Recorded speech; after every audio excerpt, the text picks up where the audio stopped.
वक्फे के बाद आपकी खिदमत में दोबारा हाज़िर हैं अपने प्रोग्राम इसार है रमज़ान में। नाज़रीन, हज़रत उमर रज़ी अल्लाह ताला अन्हु की बात हो रही है। मैं चाहता हूँ कि मैं कुछ उनकी नसीहतें अपने नाज़रीन के साथ शेयर करूँ।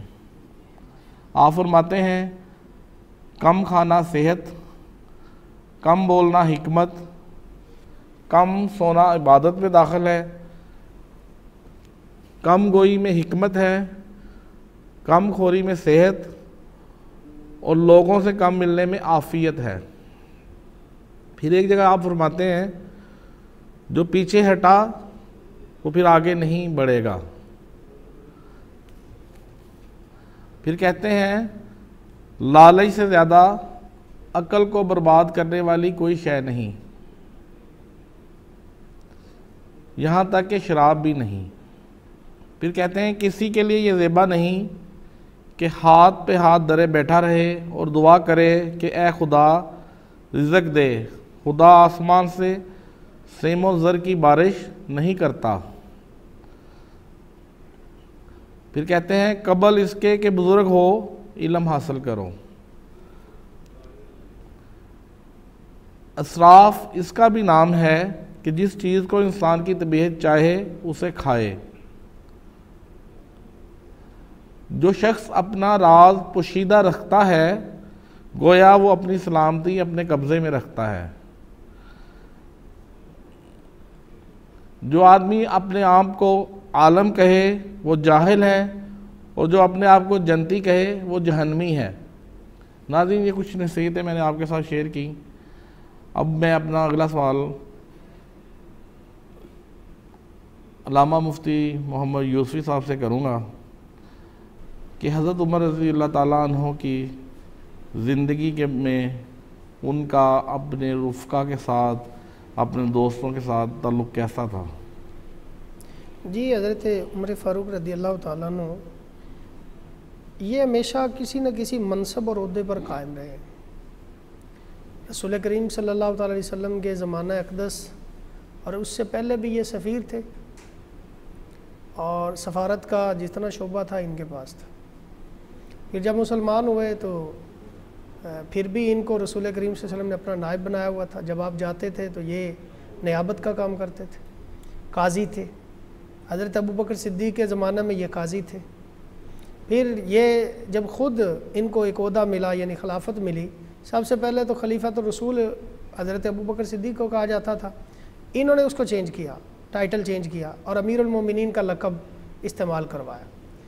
और जितनी देर भी आप खिलाफत में रहे या खिलाफत से पहले, अपने रुफ़क़ा की बात को तरजीह देना, अगले की बात को सुनना, अपनी राय देना, अपना एक मशवरा देना, और अगले की बात को, यानी दूसरा कोई इंसान अपनी कोई राय देता तो उसको तस्लीम करते थे।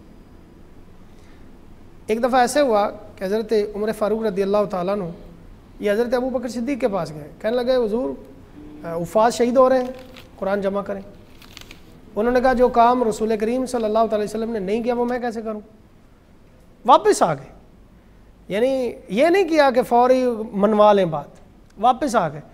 थोड़े अरसे के बाद फिर चले गए, फिर कहने लगे, हुज़ूर कुरान को जमा करें, ज़रूरत है, ये बहुत बड़ा इल्मी ख़जाना, ये ज़ाया हो जाएगा। अगर उफ़ाज़ इसी तरह जैसे एक तरतीब से शहादतें हो रही हैं और बड़ी कसरत के साथ उफ़ाज़ शहीद होते जा रहे हैं, आपकी मेहरबानी कुरान जमा करें। उन्होंने फिर कहा कि जो काम रसूल करीम सल्लल्लाहु अलैहि वसल्लम ने नहीं किया वो मैं कैसे करूं? ये बुखारी में आता।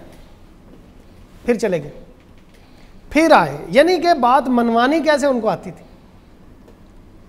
फिर एक दफ़ा आए तो हज़रत अबू बकर सिद्दीक़ को देखा कि आप मूड में हैं, तो बात फिर शेयर की। कहा, मैंने एक मशवरा दिया था कुरान जमा करने का। तो हज़रत अबू बकर सिद्दीक़ कहने लगे, ये बुखारी शरीफ के अल्फाज है। उन्होंने कहा कि अबू, मेरे पास उमर भाई बार बार आते रहे, आखिरकार अल्लाह ने मेरा सीना भी खोल दिया, और फिर उन्होंने कुरान को जमा किया।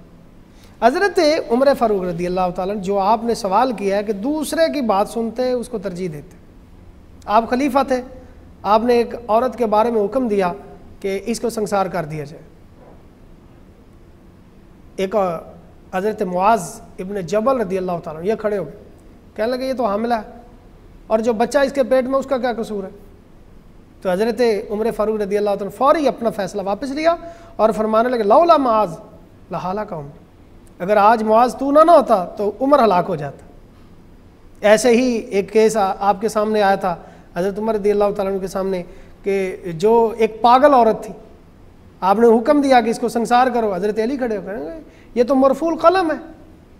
मजनून जो होता है वो मरफूल कलम होता है, नाबालिग मरफूल कलम होता है, नींद में जो होता है वो मरफूल कलम होता है। तो आप ये कैसा फ़ैसला करें? फ़ौरी तौर पर अपना फ़ैसला वापस लिया और फरमाने लौला अली हलाक उमर, अगर आज अली ना होते उमर हलाक हो जाता। हक महर का मामला आया, आपने फरमाया सुनो भाई, जिसका हक महर रसूल करीम सल्लल्लाहु अलैहि वसल्लम की बेटियां और आपके अज़वाज से ज़्यादा होगा वो वापस किया जाए। एक बूढ़ी औरत खड़ी हो, बुढ़िया, कह लेंगे उमर तुम कैसी बात करते हो, कुरान के ख़िलाफ़ फ़ैसले करना शुरू हो गए। कहा क्या हुआ? कहने लगी कुरान कहता है आते ही तुम्हें हिदाहुन्ना किंतारा फला ताखुज़ू मिन्हु शैया, अगर तुम एक पहाड़ भी अकमार में दे दो तो उसमें से कुछ भी वापस नहीं ले सकते, और आप कहते हो हम वापस कर लेंगे। तो हज़रत उमर फ़ारूक रज़ी अल्लाह फ़ौरी कहने लगे अगर आज ये बूढ़ी माँ ना होती उमर हलाक हो जाता। यानी दूसरे की बात को मानना, उसको तस्लीम करना और फिर उस पर अमल करना, ना कि अपनी आप राय को ठोंसते थे किसी के ऊपर, दूसरों की राय को तरजीह देते थे। नाज़रीन खौफ खुदा ऐसा कि फरमाते हैं कि दजला के दूसरे किनारे अल्लाह अल्लाह कोई खच्चर रास्ते पे जा रहा हो और उसके पांव ज़ख्मी हो जाएं, मुझे डर है कि वो भी सवाल अल्लाह ताला क़यामत के दिन मुझसे ना करे कि उमर तूने रास्ता ठीक क्यों नहीं करवाया। नाज़रीन ऐसे हुक्मरान कि उनकी मिसाल नहीं मिलती। हमारे साथ स्टूडियो में मौजूद हैं मुफ्ती उमर बसरा साहब।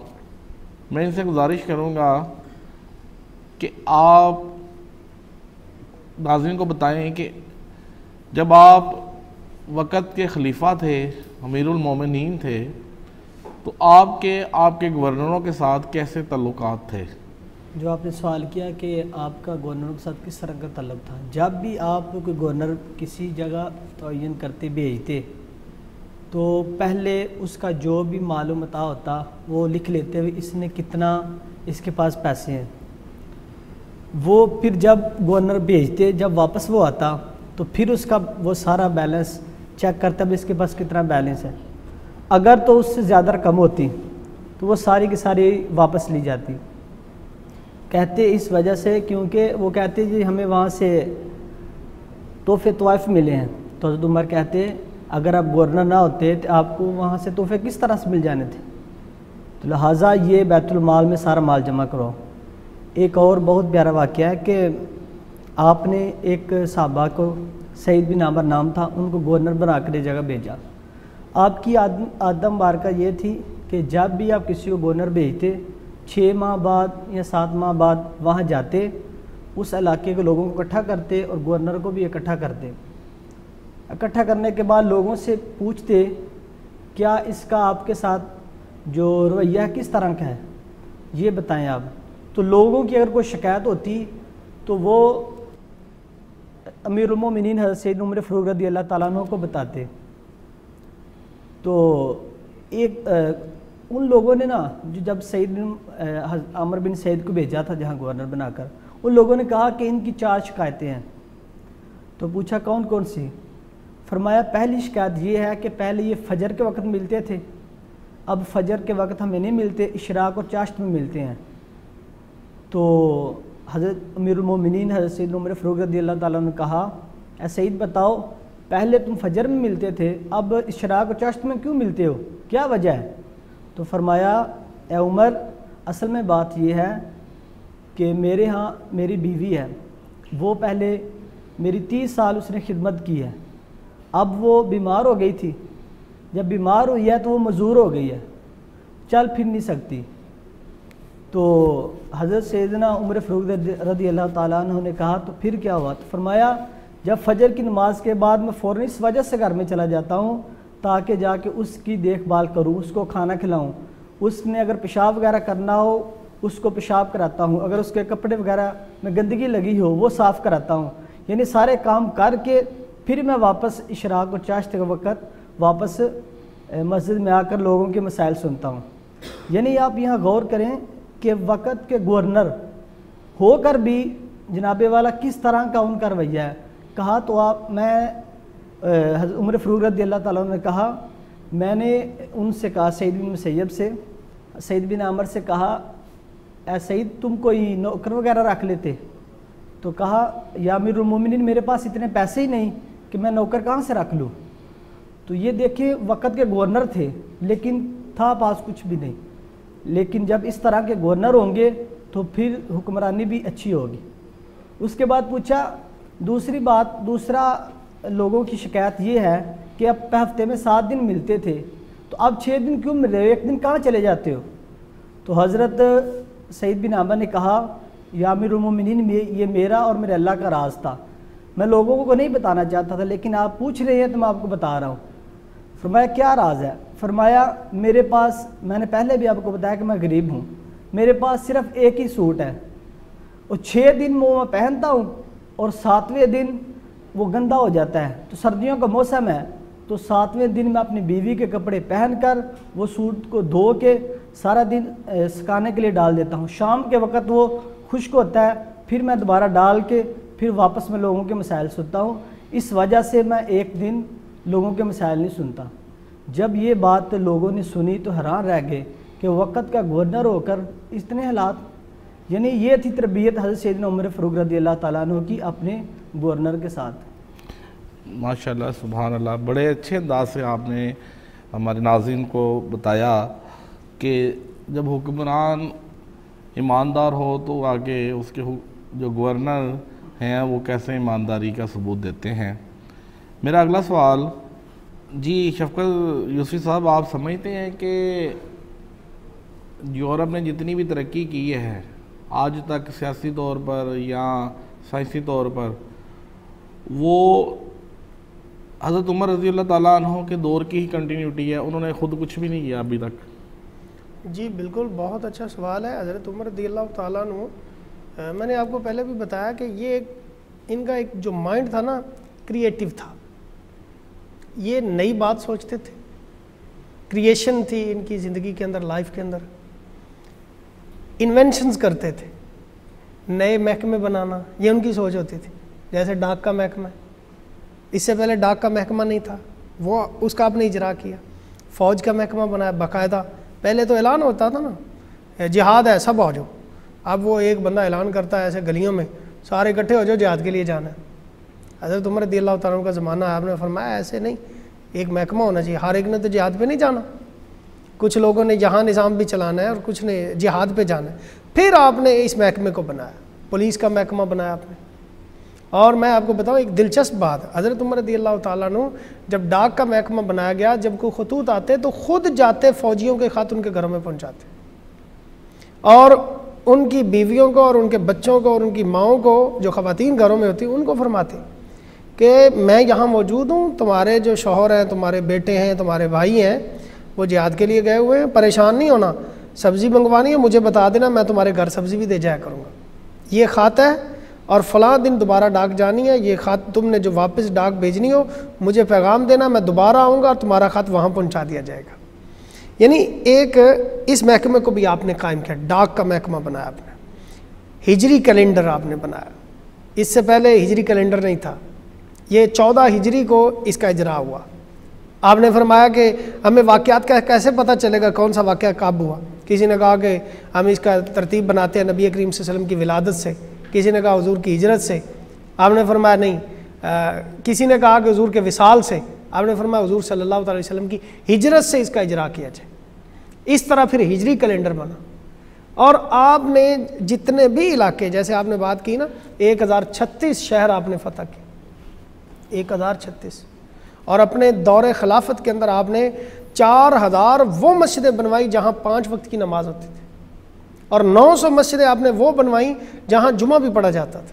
सुभान अल्लाह। और आपने हज़रत अबू दरदा को जब दिमश्क में भेजा तो उन्होंने एक मस्जिद में जाकर दर्स देते। दर्स से मुराद पता क्या होती थी कि हर तरह के उलूम सिखाना। और वो फरमाते हैं कि उनके दर्स के अंदर जामे में से दिमश्क में एक वक्त में 16,000 लोग शामिल होते थे, शरीक होते थे। और आपने फ़ौज के अंदर तालीम को राइज किया, जो बद्दू होते, जो देहाती होते, उनको जबरी तालीम देते, जो ना सीखता उनको सज़ा देते, और बाज़ारों के खुद चक्कर लगाते। फरमाते जिस बाज़ार के अंदर जाहिल ताजिर होगा उसको सज़ा होगी, पढ़ा लिखा ताजिर होना चाहिए, उससे मसाइल पूछते, उनको उनसे बातें पूछते, और जो उनके सवालात के जवाब देता उसको इजाज़त होती इस बाज़ार के अंदर बैठना। और जो ना सवालात के जवाब दे सकता, हज़रत उमर रज़ियल्लाहु ताला फरमाते इसको यहाँ से निकाल दो। और यहाँ तक आपने फरमाया मुझे पता है लोग कब सुधरते हैं और कब बिगड़ते हैं। पूछा हुजूर कैसे? आपने फरमाया लोग पता है कब सुधरते हैं, जब इल्म ऊपर से आता है, यानी जब ज़्यादा अमीर बंदा गरीब को सिखाएगा समझाएगा तो उसको समझ आएगी। और पता है लोग कब बिगड़ते हैं? कहा कैसे? फरमाया जब गरीब अमीरों को समझाना शुरू कर देंगे। अमीर ने कहाँ सीखना उससे? जब अमीर गरीब को समझाएगा तो बात समझ आएगी। यानी कि यहाँ तक भी इतनी गहराई तक सोचते थे और बात देते थे दुनिया को कि ऊपर से इल्म आए तो समझ आता है। जी नाज़रीन, आप सुन रहे थे कि इल्म के बारे में आपने इल्म को फैलाने के लिए कितनी जद्दोजहद की। मेरा आपसे अगला सवाल ये है कि हज़रत उमर रज़ियल्लाहु ताला अन्हु के दौर में जितनी इस्लाम ने तरक्की की, क्या वो तरक्की दोबारा हमें नसीब होगी? जी, हज़रत उमर रज़ियल्लाहु ताला अन्हु की सीरत पढ़ के जो अमल करेगा कोई हाकिम, तो अल्लाह ताला से हम ना उम्मीद तो नहीं हो सकते। उम्मीद तो हमें है और हम पूरी यकीन है कि इंशाअल्लाह वो तरक्कियाँ हमें दोबारा नसीब होंगी। लेकिन उस तरह की शख्सियत, उस तरह के अखलाक, किरदार, करैक्टर, उस तरह की सोच हमें चाहिए जो अपने पेट पे ना हाथ फेरे, जो दूसरों का ख्याल करे, जो लोगों के बोझ उठाएं, जो अपने कंधों के ऊपर बोरी को रख के जाएं और जाकर किसी के घर में राशन पहुंचाएं। वो हमें चाहिए। जिनके 17 पैबंद लगे हुए थे अपने लिबास के ऊपर, जिनकी चादर पे सवाल हो गया। हाँ जी, चादर पे भी सवाल हो तो वो घबराए ना और फरमाए मेरा बेटा जवाब देगा इसका। और बेटा जब जवाब दे तो दुनिया हैरान हो जाए। जो ऐसे आम ज़मीन के ऊपर ईंट का तकिया बना के सोए हो, वो शख्सियत हमें लानी पड़ेगी। वो इंसान जिसकी सोच भी आला हो, जिसका किरदार भी आला हो, जो इल्म में भी सबसे आला हो, इस तरह की शख्सियत मिल जाए तो ज़रूर इंशाअल्लाह हमें अल्लाह ताला वो दौर दिखाएगा। लेकिन हज़रत उमर रज़ियल्लाहु ताला अन्हु वो एक ही थे। आपकी शहादत कब हुई? जी, हज़रत उमर रज़ियल्लाहु ताला अन्हु की शहादत का कुछ वाक़या ऐसे है कि 26 ज़िलहज को ना फ़जर की नमाज के लिए हज़रत उमर रज़ियल्लाहु ताला अन्हु मस्जिद में जमात के लिए जब खड़े हुए, तकबीर हुई तो आपने सफ़े दुरुस्त करने के लिए फरमाया सफ़े दुरुस्त कर। तो सफ़ों के अंदर से ही, चूँकि इस तरह की लाइटिंग का इंतज़ाम तो होता नहीं था, लाइट्स ऐसी नहीं थी, एक आधा चिराग रखा होता था और बंदों का, अफराद का पता नहीं चलता था, घुसे होते थे कौन कहाँ खड़ा, कौन कहाँ खड़ा। उसी सफ़ के अंदर अबू लुअलु मजूसी जो था वो खड़ा था। उसने हज़रत उमर रज़ियल्लाहु ताला अन्हु पे हमला कर दिया। उसने 3 खंजर लगाए आपको। एक खंजर ऐसा लगा कि वो आपके पेट में लगा और वो वहाँ तक पहुँचा के हज़रत उमर रज़ियल्लाहु ताला तब तो बेहोश हो गए और आपको उठाया गया। तो जब होश आई, उस वक्त भी मैं एक बात बता दूं, हज़रत उमर रज़ियल्लाहु ताला जब बेहोश हुए तो लोगों ने कहा हज़रत अब्दुर्रहमान बिन औफ को कहो नमाज़ पढ़ाए, और हज़रत उमर ने भी इशारा किया इनको कहो नमाज़ पढ़ाएं, यानी लोगों की नमाज आया नहीं होनी चाहिए। आप बेहोश हो गए, यहाँ तक कि जब आपको होश आया, कैसे आया? लोगों ने कहा फजर की नमाज कज़ा होने वाली है। आपने ऐसे आंखें खोली और फरमाया मुझे वज़ू करवाओ, मैंने नमाज़ पढ़ी। आपने उस आलम में भी नमाज पढ़ी। और जब आपकी शहादत हुई उससे 1-2 रोज़ पहले जब आपको दूध पिलाया गया ना, तो वो दूध उस खंजर का जो ज़रब जहाँ लगी थी, जो निशान था, यानी जो ज़ख़म हुआ था, उस ज़ख़म से दूध बाहर निकल गया। तब लोगों ने कहा कि अब ये नहीं बच सकते। तो यकम मुहर्रम को हज़रत उमर रज़ियल्लाहु ताला अन्हु आपकी शहादत हुई। आपकी शहादत से पहले आपने अपने बेटे हज़रत अब्दुल्ला को भेजा था कि सैयदा आयशा सिद्दीक़ा से पूछो कि मैं रसूल करीम सल्लल्लाहु अलैहि वसल्लम और हज़रत अबू बकर सिद्दीक़ रज़ियल्लाहु ताला अन्हु उनके साथ दफन होना चाहता हूँ, मेरी ख्वाहिश। और आपने हमेशा ज़िंदगी में यही फरमाया था। जब भी कोई बात आती थी ना, फरमाते थे मैं उनके साथ कैसे मिलूँगा। जब कोई बात आती, कोई वाक़या आता तो परेशान हो जाते। फरमाते मुझे बताओ मैं रसूल करीम सल्लल्लाहु अलैहि वसल्लम और हज़रत अबू बकर सिद्दीक़ के साथ कैसे मिल सकता हूँ। अगर उन्होंने इनकार कर दिया तो हमारे नक्शे कदम पे नहीं चला, तो हज़रत सैयदा आयशा सिद्दीक़ा के पास जब पैगाम गया कि हज़रत अब्दुल्ला ने कहा कि मेरे वालिद गिरामी आपसे इजाज़त मांग रहे हैं, चूँकि हुजरा उनका था, मलकियत उनकी थी, वहाँ वो दफन होना चाहते हैं रसूल करीम सल्लल्लाहु अलैहि वसल्लम के साथ और हज़रत अबू बकर सिद्दीक़ रज़ियल्लाहु ताला अन्हु के साथ। तो हज़रत सैयदा आयशा सिद्दीक़ा ने आगे से फरमाया वो जगह मैंने अपने लिए रखी थी, लेकिन मैं अपनी जगह पर हज़रत उमर को तरजीह देती हूँ और उनको दफन होने की इजाज़त दी जाती है। सुभान अल्लाह, सुभान अल्लाह। आपकी नमाज जनाजा किसने पढ़ाई? आपकी नमाज जनाजा हज़रत अब्दुर्रहमान बिन औफ रज़ियल्लाहु ताला अन्हु ने पढ़ाई थी। जी नाज़रीन, आज के लिए इतने ही हमारे पास वक़्त था प्रोग्राम का। अभी हम नात रसूल मकबूल लेंगे, उससे पहले मैं कहना चाहूँगा बड़ा चर्चा है फिर से जहाँ में कुफ्र व बातिल का, बड़ा चर्चा है फिर से जहाँ में कुफ्र व बातिल का, कोई फ़ारूक फिर उठे तो हक़ का बोलबाला हो। नाज़रीन, नात रसूल मकबूल के लिए मैं मुल्तमिस हूँ हाफ़िज़ फ़ुरक़ान कादरी साहब से कि वो आएँ और गुलाए अक़ीदत पेश करें। ज़िक्रे रसूल पाक ने ऐसा करम किया, ज़िक्रे रसूल पाक ने ऐसा करम किया, सारा मेरे वजूद का, सारा मेरे वजूद का नक्शा बदल दिया, ज़िक्रे रसूल पाक ने ऐसा करम किया। मेरे गुनाहों ने मुझे महला सा कर दिया, मेरे गुनाहों ने मुझे महला सा कर दिया, उनके करम ने दिल का वो शीशा बदल दिया, उनके करम ने दिल का वो शीशा बदल दिया। शाने करीमी देखिए खैरुल इनाम की, शाने करीमी देखिए खैरुल अनाम की, मुद्दत से था जो खाली कासा वो भर दिया, मुद्दत से था जो खाली कासा वो भर दिया, हिशरते हजूर पाक की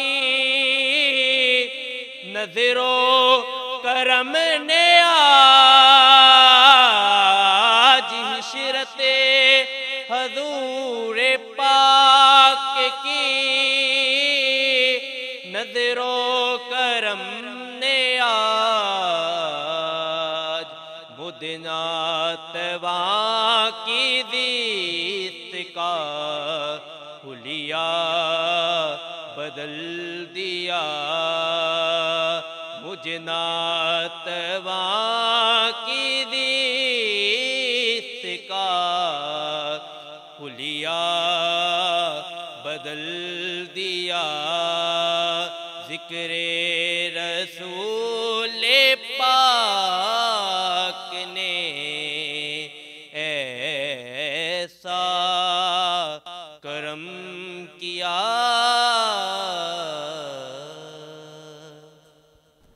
जी माशाल्लाह, सुभान अल्लाह। बड़े ख़ूबसूरत अंदाज से हाफिज़ फ़ुरक़ान क़ादरी साहब नाते रसूल मकबूल पेश कर रहे थे। नाज़रीन, प्रोग्राम का वक़्त इख्तिताम पज़ीर होता है। आपका बीज़बान बाबर इकबाल आपसे इजाज़त चाहता है। फ़ी अमान अल्लाह।